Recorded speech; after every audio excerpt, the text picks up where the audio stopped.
अस्सलाम वालेकुम स्टूडेंट्स। 2.6 तक हमने क्वेश्चन कंप्लीट कर लिए। आज हम 2.7 स्टार्ट करेंगे। 2.7 जो है वो बोर्ड के लिहाज से मोस्ट इंपॉर्टेंट एक्सरसाइज है, क्योंकि इसमें से हर साल आपके पास जो है एक क्वेश्चन मस्ट आपका आता है, लाजमी आना है।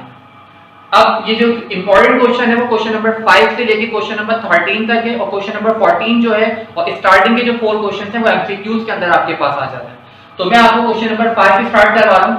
अब आपके पास यहाँ पर जो वैल्यू लिखी हुई है 27 की पावर 2n/3 है, 8 की पावर -n/3 है और 18 की पावर -n/2 है। अब यहाँ पर आपने क्या करना है, सबसे पहले इनके फैक्टर्स निकालने हैं। आपने क्या करना है, 27 का फैक्टर निकालना। पहले क्वेश्चन बिल्कुल ऐसे लिख दीजिए।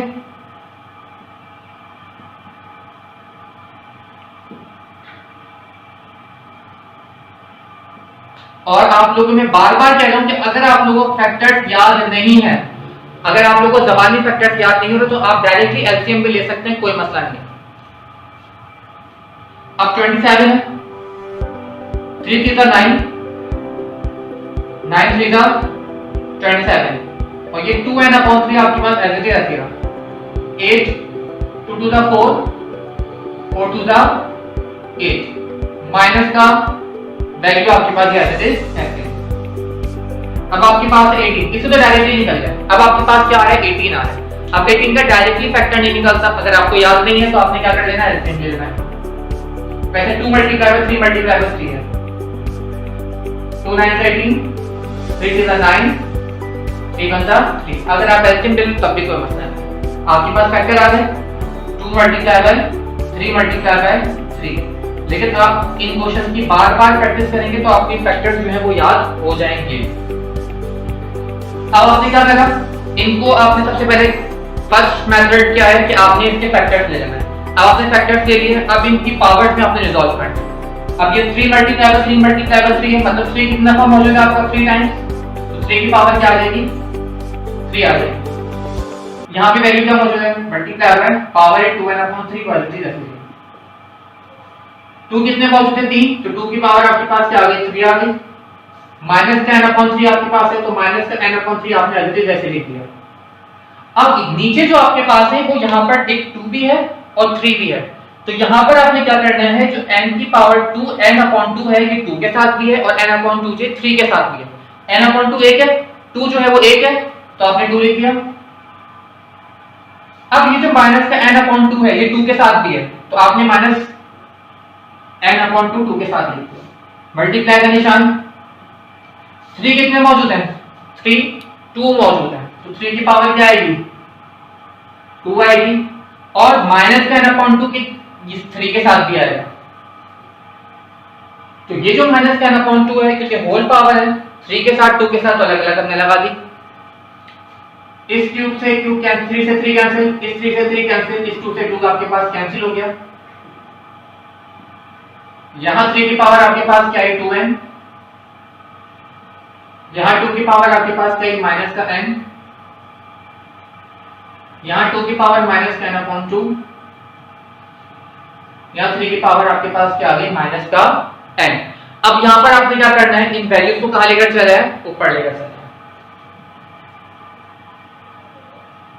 तो ये माइनस का n ऊपर आके क्या हो जाएगा, प्लस का n, तो बेस सेम थी, इसलिए इसकी पावर इसी के साथ लेंगे। माइनस का n/2 ऊपर क्या हो जाएगा, प्लस का n/2। 2n में n प्लस से कितने हो गए, 3n। अब यहां पर आपके पास जो है क्या लिया जाएगा, एलसीएम लिया जाएगा, क्योंकि फ्रैक्शन में वैल्यू है। 2 और 1 का एलसीएम क्या आएगा, 2, 2n आपने लिया 2n, 1n n। एलसीएम लेने का 2 नंबर का आसान तरीका ये होता है कि आप नीचे वाली टर्म्स को आपस में मल्टीप्लाई करवाओ, उसके बाद क्रॉस मल्टीप्लिकेशन कर दो।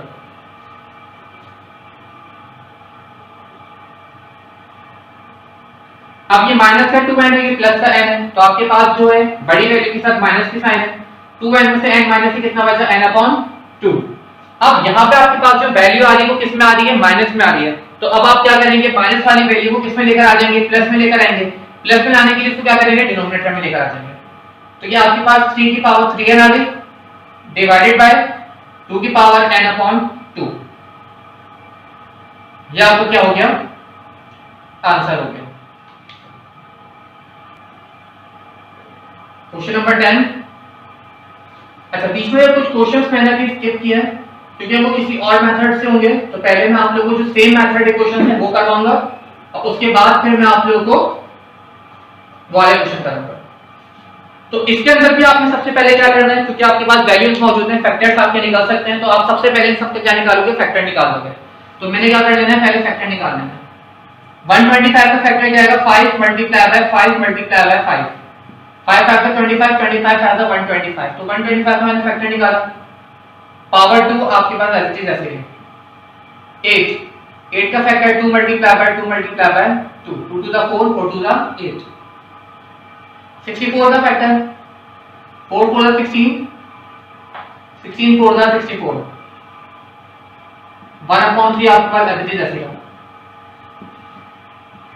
होल पावर अभी आपने बिल्कुल ऐसी रखनी, पहले अंदर वाली वैल्यूज को सॉल्व करना है। 5 5 5, 5 की पावर कितनी है, 3 मल्टीप्लाई बाय 2 ऐसे ऐसे है।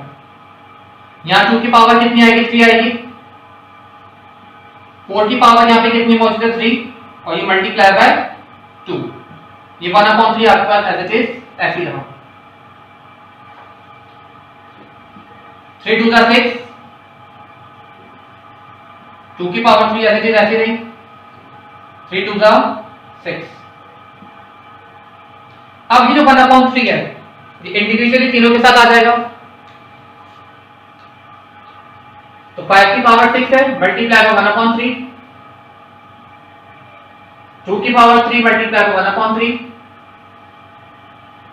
4 की power 6 multiply by 1/3, 3 1 the 3, 3 2 the 6, 3 1 the 3, 3 1 the 3, 3 1 the 3, 3 2 the 6।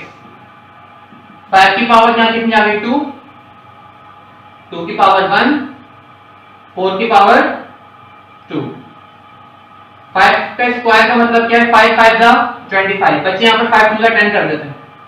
जब स्क्वायर या क्यूब होता है तो वो उतने ही टाइम्स मल्टीप्लाई करते हैं। जब भी देखिए हमने यहां भी क्या करा, 5 मल्टीप्लाई 5 मल्टीप्लाई 5, 5 की पावर 3 लिखी है क्योंकि 5 3 टाइम्स मौजूद है, तो यहां पर 5 2 टाइम्स मौजूद है, 5 को 2 टाइम्स मल्टीप्लाई करेंगे। 4 का स्क्वायर है 4 4 द 16, 2 1 द 2, 2 8 द 16, 25/8 आपके पास आ गया। अब क्योंकि डिनोमिनेटर में वैल्यू जो है वो छोटी है, तो आप इसको कैसे लेकर आएंगे, होल पावर में लेकर आ जाएंगे। 8 3 द 24, 1, तो 3 होल नंबर 1/8 आपका क्या हो गया, आंसर हो गया। क्वेश्चन नंबर 10 किया था, उसी तरीके से अब आपने क्वेश्चन नंबर 12 करना है। बस वहां पे होल पावर लगी हुई थी 1/3, यहाँ पर होल रूट आ गया। बस आपने इसका ख्याल रखना है कि रूट को सबसे आखिर में सॉल्व करना है, रूट की वैल्यू को होल 1/2 में मत लेकर आइएगा। लेकर भी आ जाए तो कोई मसला नहीं है, लेकिन आप मत लाइएगा।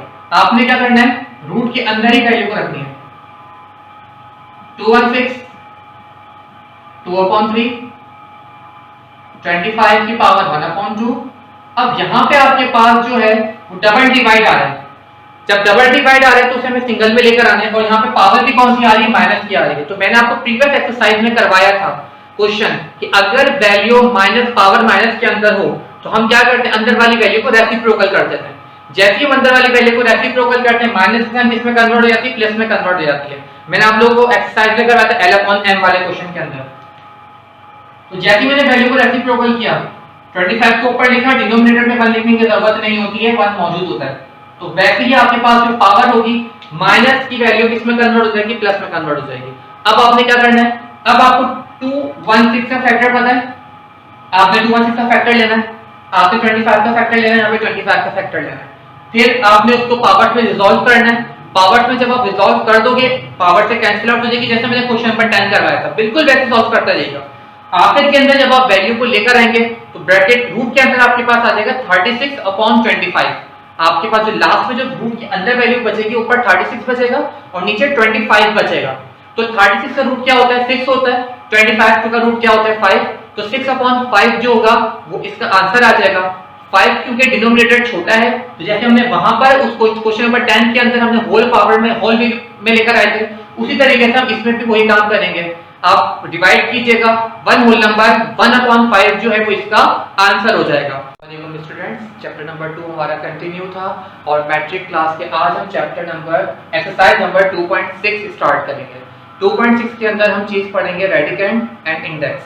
आपके पास यहाँ पर मैंने लिखा हुआ है n, आपके पास लगा हुआ है ये रूट के ऊपर इस तरीके से मौजूद है, और यहाँ पर आपके पास क्या मौजूद है, x मौजूद है। तो यहाँ पर आपको ये पता होना चाहिए कि यहाँ पर रेडिकेंड क्या होता है और यहाँ पर इंडेक्स क्या होता है। आपके पास ये जो रूट के अंदर आपके पास जो वैल्यू लिखी हुई होती है, जो रूट के अंदर आपके पास वैल्यू लिखी हुई होती है, रेडिकेंड कहलाता है। जैसे कि यहाँ पर आपके पास x लिखा हुआ है, तो x जो है वो आपको क्या कहलाएगा, रेडिकेंड कहलाएगा। और जो आपके पास ये रूट के साथ जो ऊपर आपके पास ये वैल्यू लिखी हुई होती है, ये आपके पास क्या कहलाता है, इंडेक्स कहलाता है। इसे हम क्या कहते हैं, इंडेक्स ऑफ द रूट। अब आपके पास एक ये सवाल है 4, अब रूट आपके पास लगा है 35। मैंने आपको कहा था रूट के अंदर वाली वैल्यू जो है आपके पास क्या कहलाएगी, रेडिकेंड कहलाएगी। This is called radicand. तो 35 जो आपके पास क्या हो गया, रेडिकेंड हो गया। अब ये जो आपके पास रूट के साथ क्या लगा हुआ है, ये छोटा सा 4 लगा हुआ है, ये जो आपका 4 लगा हुआ है ये आपको क्या कहलाएगा, इंडेक्स कहलाएगा।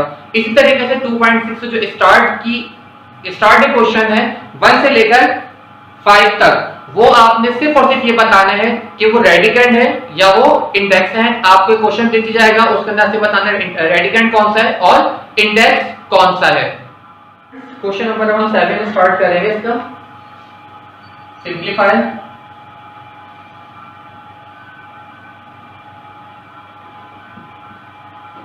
अब आपको यहाँ पर सिंपलीफाई करना है क्वेश्चन। आपके पास यहाँ पर मौजूद है 4, मतलब इंडेक्स ऑफ द रूट आपके पास मौजूद है 4, और रूट के अंदर जाती रेडिकेंड आपके पास जो मौजूद है वो कितना मौजूद है, 625 मौजूद है। अब आपने क्या करना है, सबसे पहले 625 का परफेक्ट वैल्यू आपके पास जो परफेक्ट वैल्यू बोल रहा हूँ, आपके पास जो है प्राइम फैक्टर्स जो आपके निकलते हैं वो आप फैक्टर्स निकाल लेंगे कि उसके फैक्टर्स क्या होंगे। डायरेक्टली आप भी मालूम कर सकते हैं 625 का जो फैक्टर है वो आपके पास होता है 5 multiply by 5 multiply by 5 multiply by 5, 5 5 25, 25 5 125, 125 5 625। ये हमने क्या करा, 625 का फैक्टर बना लिया, फैक्टर निकाल लिया। जब हम यहाँ पर इसकी जो फोर्थ वैल्यू आपके पास है, इंडेक्स जो आपके पास मौजूद है, उसे हम खत्म करते हैं तो वो यहाँ पर अपॉन में वैल्यू आ जाती है। जो 4 आपने हटाया तो आपके पास क्या आ गया, 1/4। अगर यहाँ पे आपके पास 4 नहीं होता तो ये स्क्वायर रूट होता, ये स्क्वायर रूट होता तो ये आपके पास आता है यहाँ पर 1/2। तो यहाँ पर आपके पास 4 मौजूद है तो यहाँ पर क्या आएगा, 1/4 आ गया। अब यहाँ पे 5 कितने मौजूद है, 4, तो 5 की पावर कितने आ जाएगी, 4, और ये 1/4 एलजी रखेगा, 4/4 4/4, और आपके पास जो है वो आंसर क्या हो गया, इसका आंसर 5 की पावर 1, और 1 लिखने की जरूरत नहीं है, तो 5 इसका क्या हो गया, आंसर हो गया। अब हम स्टार्ट करेंगे क्वेश्चन नंबर 10। क्वेश्चन नंबर 10 में कोई इतना मुश्किल नहीं है, वैसा आप लोगों को पता होगा, फिर भी मैं आप लोगों को एक दफा करवा देता हूं कि असल में अल्फाबेट देख के बच्चे घबरा जाते हैं। अब आपने देखा तो होगा और आपने बहुत दफा सुना भी होगा, स्क्वायर से रूट कैंसिल, स्क्वायर से रूट कैंसिल, तो यहां पर भी हमारा वही सीन है।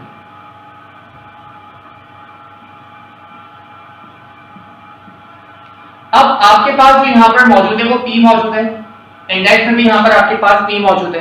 तो अगर आपके पास दोनों की पावर सेम हो, यहाँ पर भी आपके पास इंडेक्स सेम हो, उसकी पावर जो होल पावर बनी है वो भी सेम है, तो उससे आप उसकी पूरी वैल्यू क्या कर सकते हो, कैंसिल आउट कर सकते हो, और आपका आंसर क्या आ गया, mn आ गया।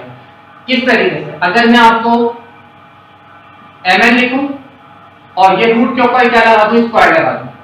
अब यहाँ पर आपके पास ये स्क्वायर रूट है, ये 2 है, तो मैं हम लोग क्या करते हैं, स्क्वायर से रूट कैंसिल कर देते हैं, या फिर मैं क्या करूं, 3 लगाऊं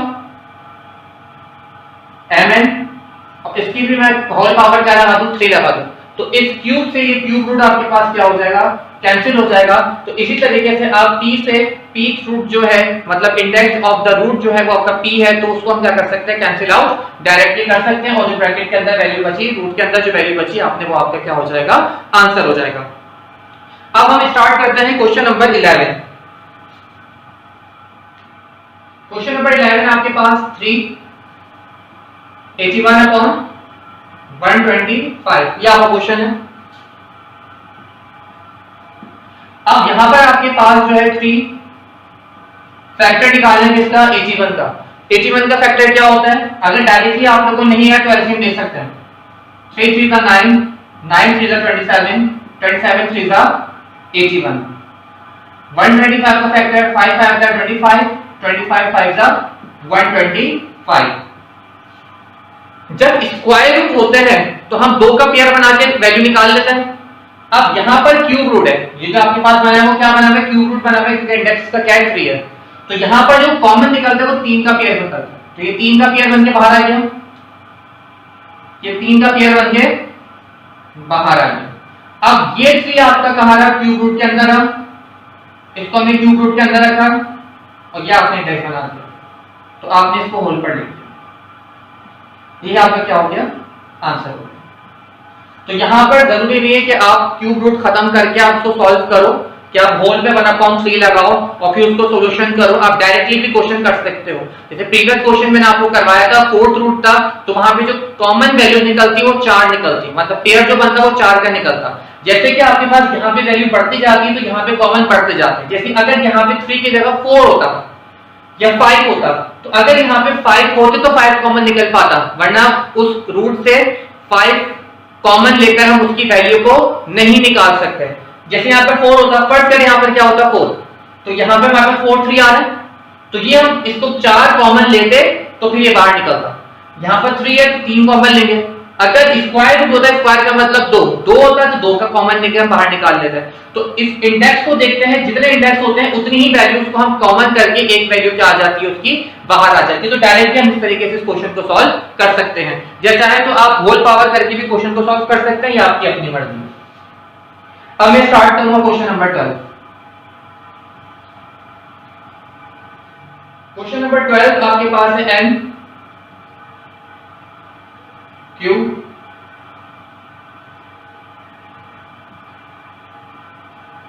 n, ये आपके पास मौजूद है सवाल।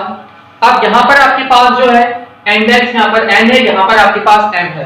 तो जब मैं यहां से इंडेक्स हटाऊंगा, अगर यहां स्क्वायर होता, स्क्वायर रूट होता तो 1/2 आ जाता, क्यूब रूट होता तो 1/3 आ जाता, 4th रूट होता तो 1/4 आ जाता। यहाँ पे nth रूट है तो 1/n क्या आ जाएगा, n आ जाएगा। ऐसे यहाँ पर क्यों है, अब यहाँ पर n है तो क्या आ जाएगा 1/m आपका आ जाएगा। बेसिस सेम है तो आपके पास वैल्यू जो है ऊपर चली जाएगी, माइनस में आ जाएगी। नजर नहीं आएगा, देख लें आप। अब आपने यहाँ पर क्या करना है, एलसीएम लेना है। n और n का आपने एलसीएम लिया तो क्या आ गया आपके पास, mn एलसीएम। अब क्रॉस मल्टीप्लिकेशन करेंगे, m 1 n, n 1 n।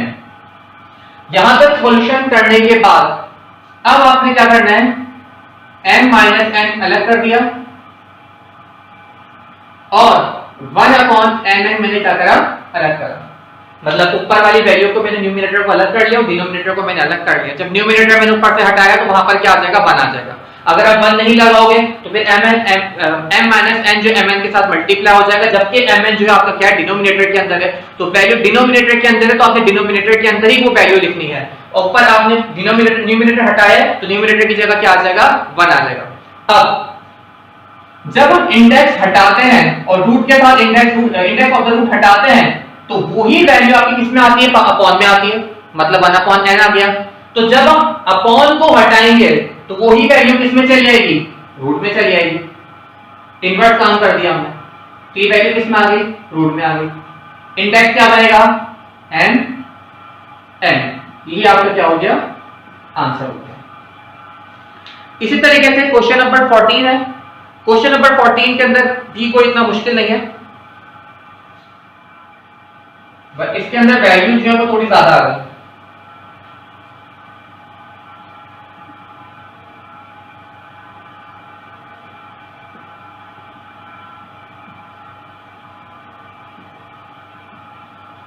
अब आपने यहाँ पे सिर्फ और सिर्फ क्या करना है, अब देखिए यहाँ पर 64 है, यहाँ पर 216 है। तो यहाँ पर आपके पास जो वैल्यूज है वो 2 की टेबल से, उसके अलावा वेक्टर से आप जा सकते हैं, आप कैंसिल आउट कर सकते हो, सिंपलीफाई करके आगे सॉल्यूशन कर सकते हो, या चाहो तो डायरेक्टली भी आप कर सकते हो, आपकी अपनी मर्जी है। जैसे कि 64 का फैक्टर क्या होता है, 4 4 16, 16 4 64, मतलब 4 multiply by 4 multiply by 4, a cube है और b की पावर 9। 216 6 6 36, 36 6 216, c की पावर 6 और d की पावर आपके पास क्या आ गई, 18 आ गई। जब ये इंडेक्स हटाएंगे तो आपके पास 1/3 आपके पास आ गया। अब यहां पे आपके पास 4 कितने थे? 3, तो 4 की पावर 3, a की पावर 3, b की पावर 9, 6 कितने मौजूद है? 3, 6 की पावर क्या आ गई? 3, c की पावर 6, d की पावर 18, होल पावर आपके पास 1/3। अभी जो 1/3 था ये इंडिविजुअली सबके साथ हम लगा देंगे, प्रीवियस क्लास के अंदर हमने समझा था, इसके साथ भी 1/3 लगा दिया, 3 मौजूद था 1/3 आ गया, 9 मौजूद था 1/3 आ गया, 6 की पावर 3 1/3, 6 1/3, d 18 है मल्टीप्लाई बाय 1/3। इस चीज से 3 cancel, 3 1 3, 3 1 3 cancel, 3 1 3, 3 3 9, value cancel out हो गई, आपने कैंसिल आउट कर देनी है। अब यहां पर आपके पास क्या बचा? 4, a की पावर 1 बची तो खाली a लिख दिया, b की पावर क्यूब बची तो आपने b क्यूब लिख दिया, यहां पर 6 बचा, c की पावर स्क्वायर और d की पावर आपके पास क्या आ गई? 6 आ गई। अब यहां पर आपके पास जो वैल्यू है वो कैंसिल आउट हो रही है, 2 और 4, 4 और 6 कैंसिल आउट कर दें, 2 to the 4, 2 3 जा 6, आंसर में कोई फर्क नहीं आया। तो ये कैंसिल आउट जो है वो आप स्टार्टिंग में भी कर सकते हैं और एंडिंग में भी कर सकते हैं। ये आपका आंसर हो गया। वालेकुम students, exercise number 2.5 question number 2 आज हम स्टार्ट करेंगे। क्वेश्चन नंबर 2 के अंदर आपके पास क्या है? √180। अब 180 का जो रूट है वो डायरेक्टली हम नहीं निकाल सकते, बहुत बच्चों वाले सवाल है, लेकिन करना इसलिए जरूरी है क्योंकि ये आगे के क्वेश्चंस के चाहे पार्ट्स हैं, हिस्से हैं। अब आपके पास यहाँ पे 180 है, अब 180 का रूट तो ले नहीं सकते, तो आप क्या करेंगे? 180 का आप पहले फैक्टर्स बना लेंगे, एलसीएम ले लेंगे। 2 9 18 0, 2 4 8, 1 8 2 5 10, 3 1 3, 3 5 15, 3 5 15, 5 1 5। आपके पास जो फैक्टर्स अवेलेबल है क्या बने? 2 multiply by 2 multiply bye 3 multiply by 3 multiply by 5। तो अब आपने यहाँ पे क्या करा? 180 का factor 2 multiply by 2 multiply bye 3 multiply by 3 multiply by 5। अब आप लोगों को पता है कि जब आप पेयरिंग बनाते हो तो स्क्वायर रूट से जब दो दो की पेयरिंग बन रही होती है तो वो रूट के बाहर आ जाती है। तो इन दो की पेयरिंग बन रही है बाहर, इन दो की पेयरिंग बन रही है बाहर, 5 की पेयरिंग नहीं बन रही तो 5 रूट के आपके अंदर रहेगा। 2 3 जा 6, √5 आपका ऐसे में रखी रहा और ये आपका क्या हो गया? आंसर हो गया। अब हम स्टार्ट करेंगे क्वेश्चन नंबर 3। क्वेश्चन नंबर 3 के अंदर आपके पास यह है √12 मल्टीप्लाई बाय √12। अब इसको डायरेक्टली आप कर सकते हो, ये किस तरीके से कि आपने क्या करा कि यहां पर भी आपके पास रूट में वैल्यू, यहां पर भी रूट में वैल्यू, अंदर वाली वैल्यू सेम है, तो आपने क्या करा? इसको इससे हमने क्या करा? कैंसिल आउट किया, रूट से रूट कैंसिल और 12 आपके पास आंसर। या तो ऐसे कर लो या कैसे करो कि आप, क्योंकि मल्टीप्लाई हो रहा है और जब वैल्यू मल्टीप्लाई या डिवाइड हो रही होती है तो रूट के अंदर वाली वैल्यूज को हम एक साथ लिख सकते हैं। तो हमने इनको क्या करा? रूट की वैल्यूज को हमने एक साथ लिख दिया और रूट एक दफा लगा दिया, पेयरिंग बन गई, पेयर बना बाहर, या क्या हो गया आंसर? ये डायरेक्टली भी आप क्या करो? रूट से रूट कैंसिल और 12 आपका क्या हो जाएगा? आंसर हो जाएगा। 2-3 तरीके हैं इसे करने के। आसान तरीका ये है, आप लोग इस तरीके से क्वेश्चन को सॉल्व कर सकते हैं। अब मैं स्टार्ट करूंगा क्वेश्चन नंबर इसका 5। क्वेश्चन नंबर 5 आपके पास मौजूद है 7 14 मल्टीप्लाई बाय √21। अब यहां पर आपके पास जो रूट के अंदर वैल्यूज लिखी हुई है वो आपके पास जो अंदर वैल्यूज लिखी हुई है वो सेम नहीं है। जब सेम नहीं है तो हम वो वाला तरीका इस्तेमाल नहीं कर सकते जो मैंने प्रीवियस क्वेश्चन के अंदर आपको बताया था। तो यहां पर हम क्या करेंगे? फैक्टर बनाएंगे। 14 का फैक्टर आएगा 2 मल्टीप्लाई बाय 7, 2 7 दा 14। तो डायरेक्टली भी कर सकते हैं, नहीं आ रहा फिर भी आप एलसीएम ले लो। 21 का फैक्टर क्या आएगा? 3 मल्टीप्लाई बाय 7, 3 7 21।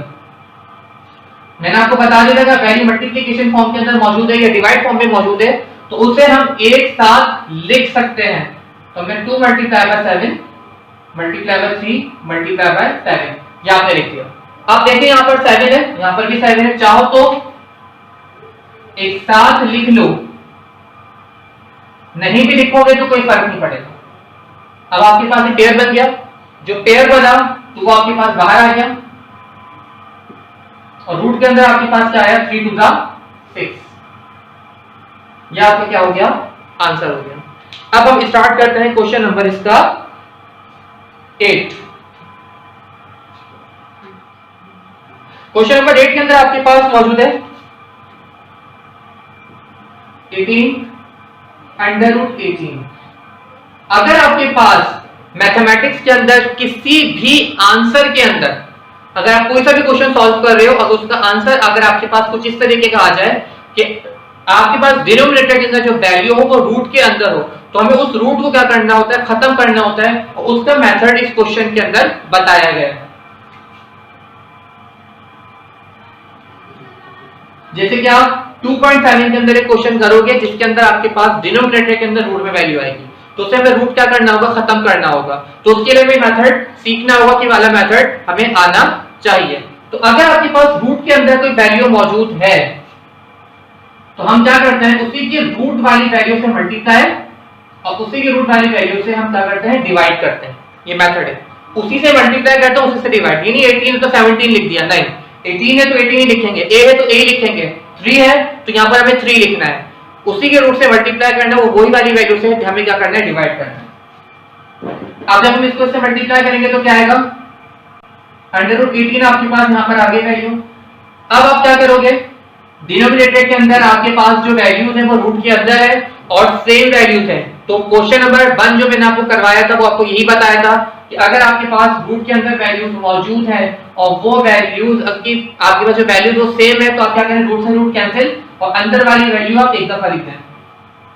इस 18 से 18 आपके पास क्या हो गया कैंसिल आउट हो गया। आपके पास जो आंसर आया वो आ गया अंडर रूट 18। तो यहाँ पर आपके पास आंसर कंप्लीट है। आप आगे चाहे आगे भी सॉल्व कर सकते हैं। सॉल्यूशन आगे किस तरीके से होगी 18 का आपने एलसीएम लिया 2 9 से 18 3 3 9 3 1 3 तो इसके फैक्टर्स आपके पास क्या आ गए 2 multiply bye 3 multiply by 3 pair बना और ये आपके पास आंसर हो गया।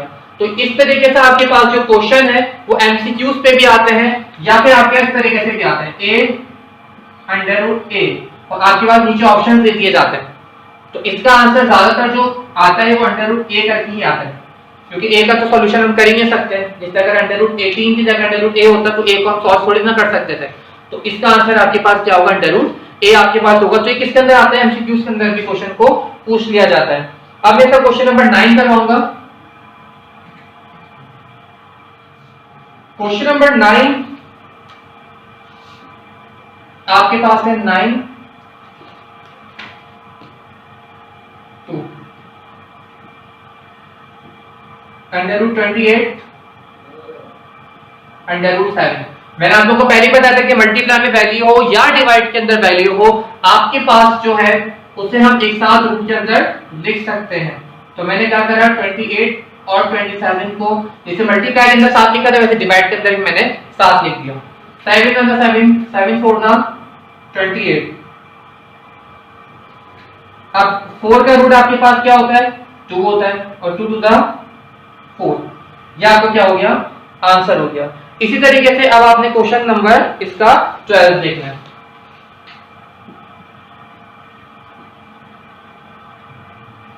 Thirty 23 plus 2 23। अब यहां पर आपके पास मौजूद है 34 under root 23 plus 2 under root 23। अब यहां पे आपके पास प्लस की साइन है, यहां मल्टीप्लाई नहीं है और हमेशा इसकी ये वाली जो वैल्यूज आपके पास है ये सेम होना जरूरी है रूट के अंदर। अगर ये रूट के अंदर वाली वैल्यू सेम नहीं है तो कभी भी आप इनको प्लस या माइनस नहीं कर सकते। जैसे कि अगर आपके पास मौजूद हो 5 under root 3 plus 4 under root 2, अब रूट वाली वैल्यू सेम नहीं है तो ये कभी भी ना तो ऐड हो सकती है और ना ही सब्ट्रैक्ट हो सकती हैं, जब तक कि हम उसके रूट की वैल्यू को सिंप्लीफाई ना कर लें। तो अब आपके पास यहां पर जो मौजूद है वो √23 मौजूद है, रूट के अंदर वाली वैल्यू बिल्कुल सेम है। तो आप क्या करेंगे, इसके बाहर वाली जो वैल्यू आपके पास है वो हमेशा क्या हो जाएंगी, ऐड हो जाएंगी। अगर सब्ट्रैक्शन के बीच में था तो सब्ट्रैक्ट हो जाएंगी।